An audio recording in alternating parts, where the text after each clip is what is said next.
We'll talk more about this. It is an extraordinary measure of the morning that just about 2 or 3 days away from a really crucial US presidential election, we have found something more imminent and urgent to talk about. But we must talk about that election. It is so important for the entire world. Sarah Baxter, you're in Pennsylvania. You've been watching it very closely for the Sunday Times. I'd like you to talk us through some of the coverage this morning. But before I do that, it's really interesting. Virtually every commentator, virtually every paper is still hedging their bets. They're still saying Biden might lose, Trump might pull it off at the last moment. It's almost as if President Trump has spooked the entire media community.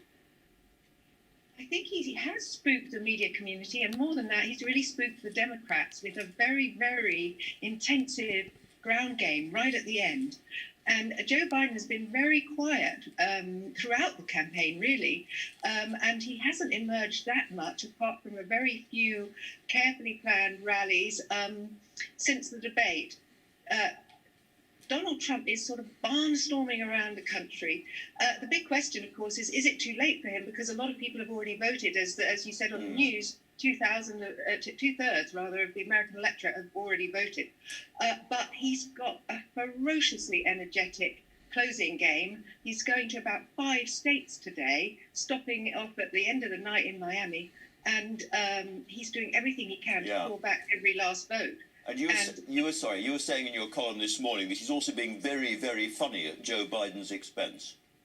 He is. He's got great comic timing. I hadn't fully appreciated that till I went to a Trump rally myself. And things that don't always translate well on TV are really entertaining in the flesh. He's got that sort of entertainer's persona. And his fans like that. And so what people are looking at now are not so much the national polls. Nobody's even really watching them at all, which show a very comfortable victory for Joe Biden. What they're looking at are these rather tighter state polls in places like Pennsylvania, where I am now. And in particular, people are very spooked by a poll in Iowa, not the biggest state nor the most important, but a poll has just come out showing Donald Trump 7 points ahead of Joe Biden. And in 2016, that Iowa poll was the gold standard that noticed the last-minute shift away from Hillary Clinton to Trump. So very the Democrats fear his dark magic, that he could pull this off again. That's really interesting, Sarah. But you mentioned the polls. Let's go back to the polls, because the New York Times produces a running analysis of the polls, and that is showing, I think we can see that now, across the United States, it's showing Biden 9 points ahead, which is quite a big lead, bigger than Hillary Clinton's lead at the time. But they've also done an analysis to say if the polls were as wrong as they were in 2016, for instance, Biden would still be 7 points ahead. And if they were as wrong as they were in 2012, he'd be 12 points ahead. So under all circumstances, they think nationally Biden is ahead. But your point is that there are a few absolutely crucial states where it just doesn't feel like that.